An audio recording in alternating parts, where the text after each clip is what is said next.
Maux de gorge, nez bouché, bronchite, laryngite, avec la baisse des températures et l'approche de l'hiver, les problèmes respiratoires apparaissent.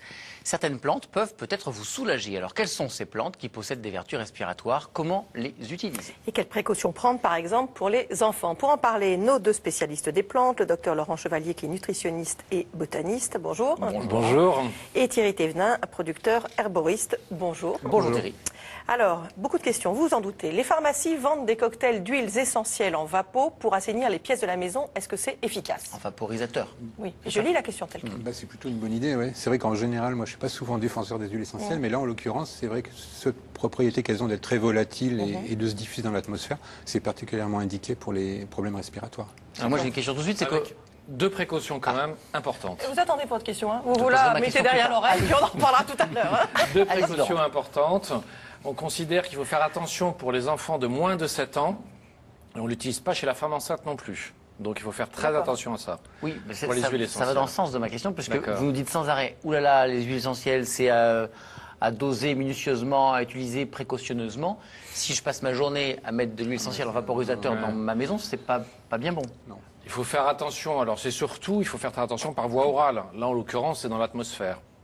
Donc l'atmosphère, ça peut désinfecter un peu l'atmosphère, mais on est encore une fois très prudent pour les jeunes enfants, très prudent. C'est une question qu'on a. On m'a dit que les huiles essentielles ne s'utilisaient pas avant 1 an, voire plus pour certaines d'entre elles. Est-ce que c'est vrai? Oui, même au-delà, je dirais. Oui. Hein. Il y a eu quelques accidents comme ça, des fois des bébés à 4 pattes. La mauvaise idée, c'est de mettre le diffuseur d'huile essentielle oral sur la moquette. Et le bébé, il arrive et il inhale, et ça peut vraiment provoquer une asphyxie. Il y a eu des accidents assez graves. Donc c'est vraiment pas pour... C'est pas pour les enfants.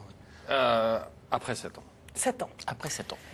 Au début de l'hiver, je diffuse dans la maison de l'huile essentielle d'eucalyptus. Est-ce agressif pour le système respiratoire de le faire tous les jours, demande Flo?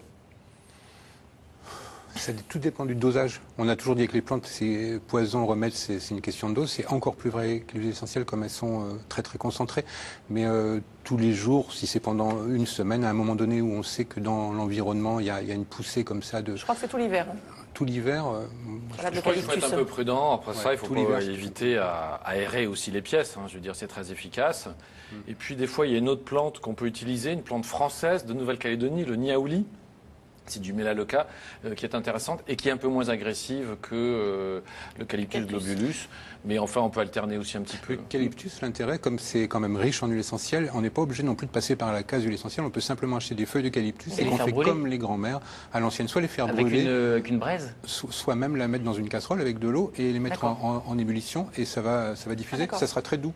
La concentration sera plus faible. Parce que chez moi, quand j'étais petit, on me mettait quelques braises avec les feuilles d'eucalyptus qui me brûlaient tranquillement. C'est vrai que c'est très agréable. C'est mignon. Bah oui, mais c'est une madeleine de Proust. Mais c'est très joli, votre madeleine de Proust. Peut-on boire de la tisane de thym tous les jours dès les premiers froids, ou faut-il alterner? Et dans ce cas-là, avec quoi on alterne? Eh ben, donc là, évidemment, la tisane de thym, c'est vrai qu'elle est très connue. C'est peut-être une des plantes les plus connues, finalement. Et c'est vrai que c'est une bonne idée. Hein. Alors, tous les jours, ça dépend pendant combien de temps. Le thym, si on le prend pendant des mois, alors voire même des années, il a une action qui est négative après au niveau du foie. Donc c'est vrai que tout l'hiver, il n'y a pas de souci. À longueur d'année, non. Quoi. Et si on veut alterner... On a une collègue du bureau qui se nourrit exclusivement à la tisane de thym. Diana, si tu nous écoutes. Et il faut qu'elle arrête. Je l'ai dans l'oreille, vous savez ce qu'elle me dit? Je m'en fous, je suis accro. Donc en fait, on peut le prendre pendant 2-3 mois. Une tisane tous les jours pendant 2-3 mois, il n'y a pas de souci particulier. En plus, elle est stimulante, au-delà de ses vertus antiseptiques, et puis elle améliore aussi la digestion. Donc le Thymus vulgaris, donc c'est un produit qu'on peut prendre de façon tout à fait régulière, effectivement, pendant 2-3 mois pendant l'hiver. D'accord. 2-3 mois. Et si on veut alterner, le bourgeon de pin, par exemple le pin sylvestre, qui est un pain qui est très commun en France, on trouve ça dans la plupart des régions.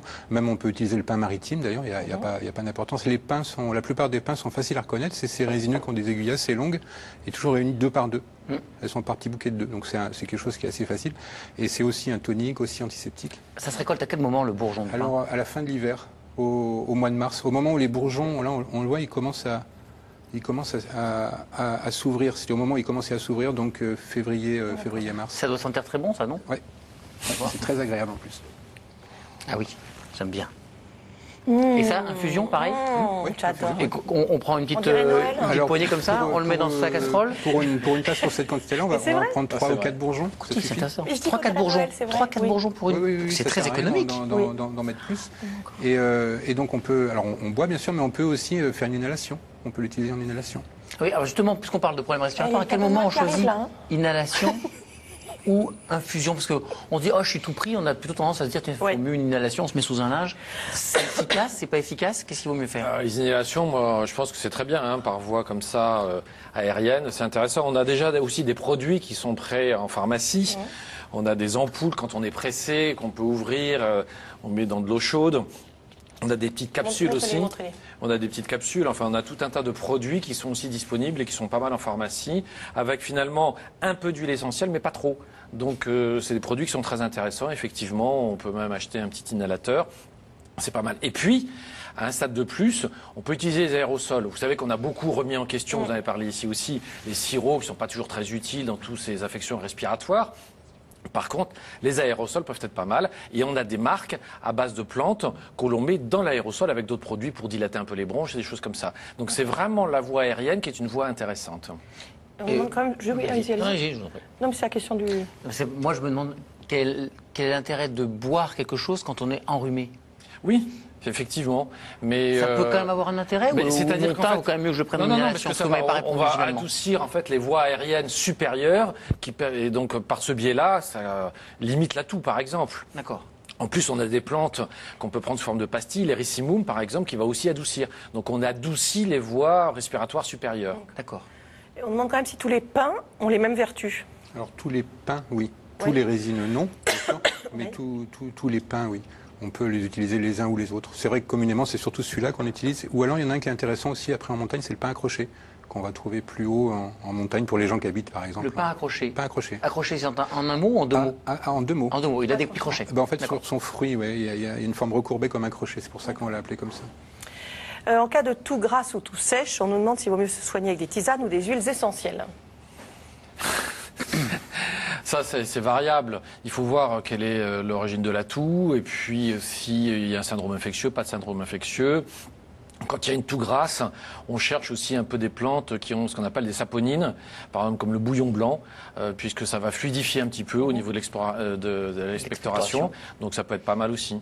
Donc après, pour les toux sèches, quand même, ce qui est bien, on vient d'en parler, c'est le thym. D'accord. Donc faire une fumigation de thym, c'est quand même très intéressant dans les toux sèches.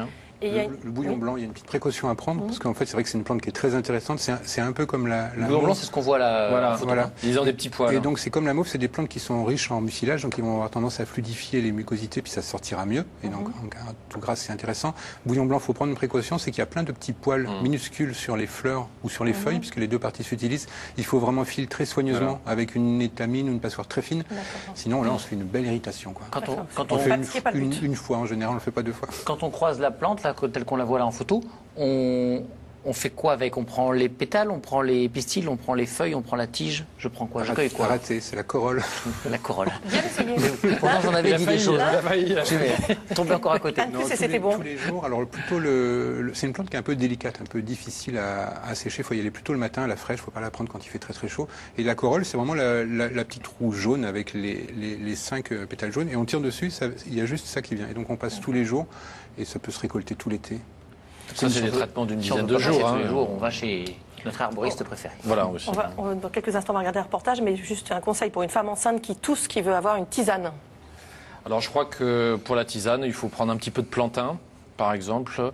Ça peut être une tisane intéressante. Le fenouil aussi. Le fenouil aussi, mais enfin, disons, le plantain, c'est quelque chose qui est doux. Le plantain et la mauve. Donc, on associe les deux, et chez la femme enceinte, on n'a pas de souci pour ça. Alors, on vous le disait, oui, les plantes qui ont des vertus respiratoires sont de plus en plus vendues sous forme d'huiles essentielles, et notamment les huiles d'Épicéa Sitka. Et notre équipe a suivi leur fabrication. Explication de Marie Guyot, Claude Pavlec et Isabelle Guestebois. Comme chaque année à la fin octobre en Haute-Loire, c'est le début de la période de récolte de l'Épicéa Sitka. Un travail physique, mais aussi méticuleux, car de lui dépend la qualité des huiles essentielles. On a coupé les arbres et on a récupéré les branches et maintenant on les redémonte pour pouvoir les distiller. Donc on évite d'avoir du bois très gros parce qu'après on a des principes aromatiques qui ne sont pas intéressants. Nous on préfère distiller les rameaux très fins comme ceux-ci qui ont des principes respiratoires très, très efficaces. En une matinée, plus de 300 kg d'épicéas sont récoltés et ramenés à la distillerie pour être broyés. Là on va déchiqueter les rameaux pour permettre d'écraser les parties ligneuses des aiguilles et des branches pour pouvoir rentrer plus de plantes dans l'alambic et pour pouvoir mieux extraire les essences. En lacérant les branches, le broyage prépare également les plantes à une distillation plus efficace et plus rapide. Voilà, la plateforme est chargée pour pouvoir distiller. Au total, 100 à 120 kg de plantes sont chargées dans la cuve de l'alambic.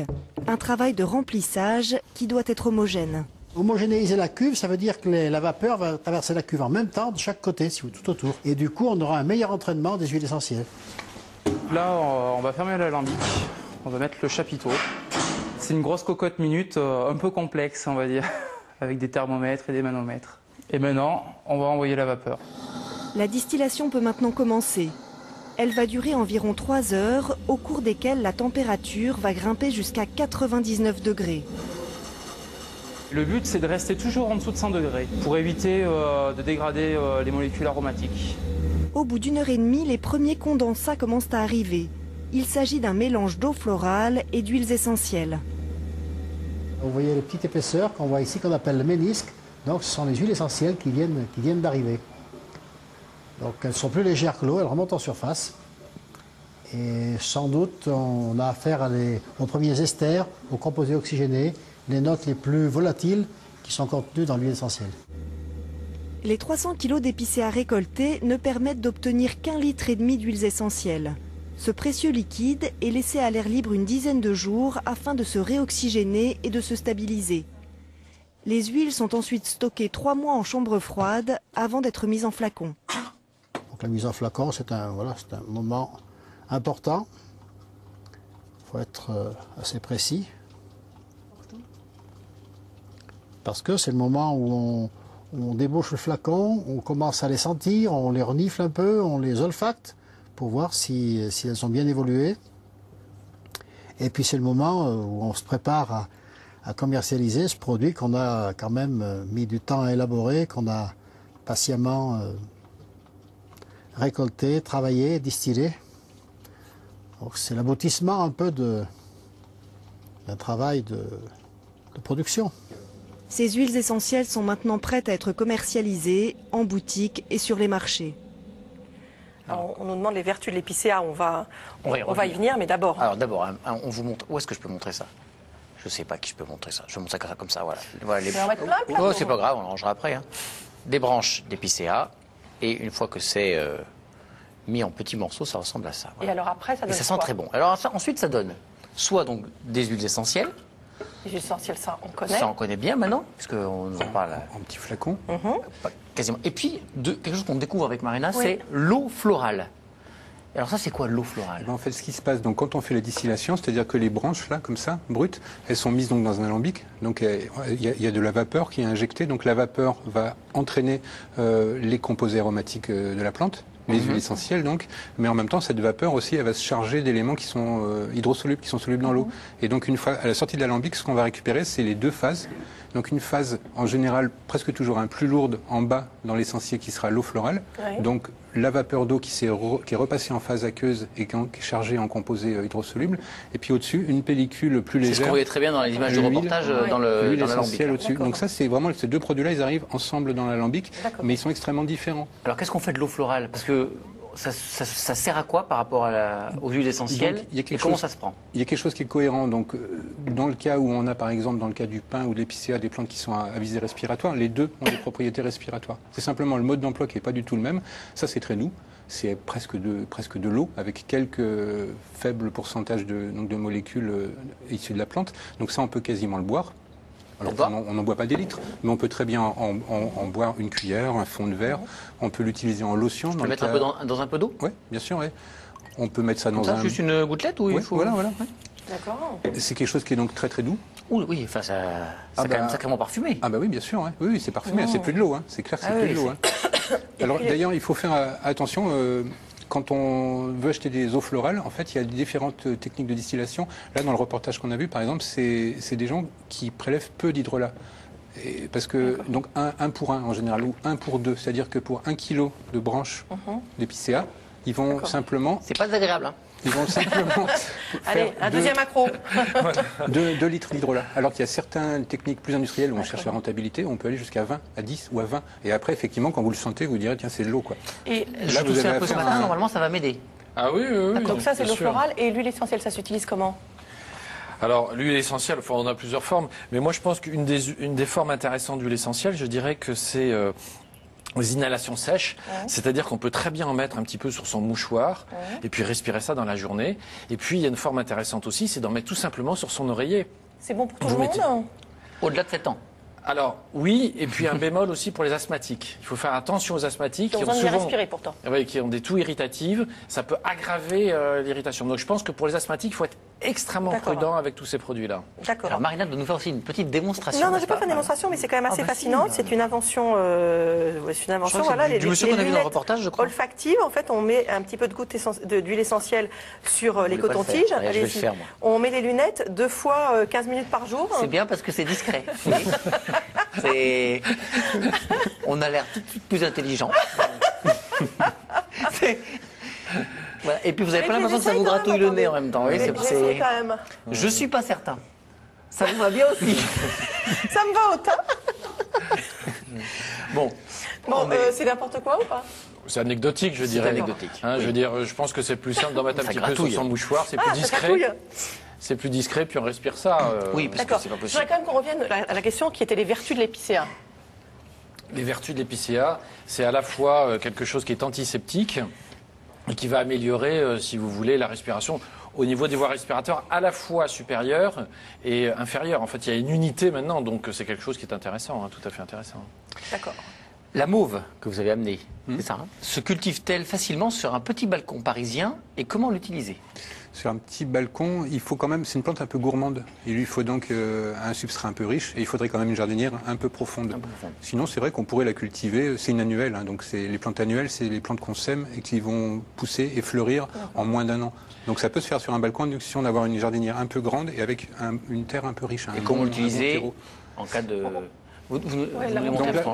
Là, c'est les fleurs, en fait. Mais en fait, tout est bon. C'est un peu comme dans le cochon, dans la mauve. Tout est bon. Donc, tout est bon dans la mauve. Les feuilles ont des propriétés voisines, même les racines. Ça sent fort, ça? Non, c'est inodore. J'aime pas les trucs qui sentent pas. Non, ça sent pas. Par contre, c'est une très belle couleur. Voilà, c'est plutôt contre l'inflammation. Donc, quand on a un peu l'inflammation des voies respiratoires, c'est intéressant. Après ça, c'est quand même une plante qui est extrêmement commune en France. Donc, on la trouve un peu partout. Donc, si on va se promener le dimanche, on peut tout à fait en ramasser. Maintenant, j'en passais. Tisane, toujours. Tisane. Ah oui, ça, c'est anti-inflammatoire, tisane. Est-ce qu'en cas de sinusine, les tisanes remplacent tout à fait les inhalations? Je pense que les inhalations, c'est mieux. Et au stade de plus, c'est les aérosols. D'accord. Ça, clairement. Tisane et inhalation. Oui, c'est pas incompatible. Non, c'est pas incompatible, bien sûr. Mais si on donne une hiérarchie, il faut mieux des inhalations d'abord et tisane après. Quelles plantes peuvent améliorer la bronchite chronique? C'est Julie, qui vous adore. Qui adore tout le monde. Le bourgeon de pin, moi je pense que c'est pas une... Le bourgeon de pin, on peut avoir aussi certains romarins, le 1,8 cinéole. Certains romarins sont intéressants aussi. Il y a la fleur de coquelicot qu'on peut ajouter, l'hibiscus aussi. Donc on a quelques plantes comme ça qu'on peut donner dans les bronchites chroniques sous forme de tisane, plus les inhalations, enfin ce dont on vient de parler. La fleur de coquelicot, il doit falloir un paquet pour la faire sécher et qu'il en reste quelque chose, il doit falloir en récolter. C'est un peu compliqué, c'est un peu délicat aussi. Si on veut la faire sécher, il faut vraiment l'étaler presque pétale à pétale. C'est un peu fastidieux parce que ils se collent facilement les uns les autres et après ils ont du mal à sécher, ils moisissent. Donc il ne faut pas le mettre non plus au soleil comme ça, il faut le mettre un peu comme autrefois dans les garde-manger et en fait c'est l'aération qui permet de les sécher. Ou on les achète aussi dans l'herboristerie. Ouais. On parle beaucoup de plantes, mais pourquoi est-ce qu'on ne parle pas du miel? Parce que quand on a mal à la gorge, etc. Le miel, c'est très intéressant. Plus, on a la propolis aussi, qui a des vertus très intéressantes. Il était fan de propolis. Oui, bien sûr. L'huile essentielle de lavande et la propolis. Et la mélisse, c'est vrai. Puis il existe le miel de thym, par exemple. Et là, c'est franchement très intéressant. Ouais. Donc, si on fait une tisane de thym qu'on sucre avec du miel de thym, c'est parfait. Là c'est top. C'est parfait. Et alors la gelée royale aussi peut-être pas mal. Alors la gelée royale, elle doit être diluée dans un petit peu de miel, mais elle a des vertus aussi extrêmement intéressantes. Donc toujours bien la diluer. Et en fait, on se remet beaucoup plus vite de certaines pathologies. Alors ça, c'est un peu empirique. Mais ceux qui ont eu des grosses interventions cardiaques, interventions chirurgicales importantes, on s'aperçoit, notamment l'hiver, qu'ils se remettent plus facilement, encore une fois c'est empirique, en prenant de la gelée royale dans un petit peu de miel. Déborah a entendu votre remarque de tout à l'heure sur l'asthme et la réserve vis-à-vis des huiles essentielles. Elle demande si on peut soigner de l'asthme avec des plantes. Alors on reste sur des plantes. Alors rappelez-vous Marina, autrefois dans le Vidal, il y a eu, quelques années, encore des cigarettes à base de datura. Et donc, bon, ça s'est complètement arrêté. Mais la datura permettait de libérer les spasmes et donc elle avait une vertu bronchodilatatrice. Donc ça a été supprimé. C'était une plante qui était efficace. Maintenant, on est très très prudent. C'est-à-dire que on peut utiliser du plantain, par exemple, effectivement, ça peut être pas mal. Et puis, il y a une plante qui est peu utilisée dans cette indication-là, mais qui peut être intéressante, c'est la fumeterre. La fumeterre, on en a déjà parlé ici, sur le plan digestif. Mais on peut l'utiliser aussi un petit peu en tisane. Donc la fumeterre et le plantain à des doses raisonnables en tisane, ça peut être pas mal. Mais en inhalation, on est très très prudent et très très prudent avec les huiles essentielles. Si on est vraiment asthmatique, de toute façon, on est suivi par un médecin parce qu'on peut en mourir de l'asthme. Il faut faire toujours très très attention, bien entendu. Il n'y a aucune ambiguïté, même si tu l'as dit, je pense que ça vaut le coup de marteler. La datura, c'était à fumer, en cigarette. Oui, sinon, en tisane, c'est une catastrophe. Par oui ou par non, juste. Il ne faut pas prendre de la datura. On n'a plus de temps, juste par oui ou par non. Est-ce qu'on peut donner de l'eau florale aux enfants? Oui ou non, juste simplement? Oui. Oui, l'eau florale aux enfants, c'est bon. Très bien, merci beaucoup à tous les deux d'être venus.